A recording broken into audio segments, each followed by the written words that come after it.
PCMC news, सत्याला शब्दाची धार। पिंपरी चिंचवड शहरातील सांगवीमध्ये police रेकॉर्डवरील गुन्हेगाराचा गोळ्या झाडून खून करण्यात आलाय।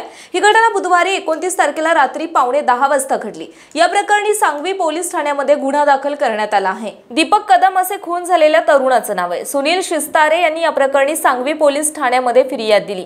त्यानुसार अमन गिल आणि त्याच्या साथीदारांविरोधात गुन्हा दाखल करण्यात आलाय। पोलिसांनी दिलेल्या माहितीनुसार नवी सांगवीमधील माहेश्वरी चौक येथील इंद्रप्रस्थ सोसायटी समोरील मुख्य रस्त्यावर दीपक कदम याच्यावर आरोपींनी गोळ्या झाडल्या। दीपकच्या चेहऱ्यावर 2 गोळ्या लागल्या। त्यामध्ये तात्काळ उपचारासाठी औंध येथील जिल्हा रुग्णालयामध्ये दाखल केले, मात्र उपचारापूर्वीच त्याचा मृत्यू झाल्याचं डॉक्टरांनी घोषित केलं। दीपक हा पोलीस रेकॉर्डवरील गुन्हेगार आहे। त्याच्यावर यापूर्वी खुनाच्या प्रयत्नाचा गुन्हा दाखल आहे। जुन्या भांडणाच्या कारणावरून हा प्रकार घडल्याचं फिर्यादीत नमूद आहे। सांगवी पोलीस तपास करतायत।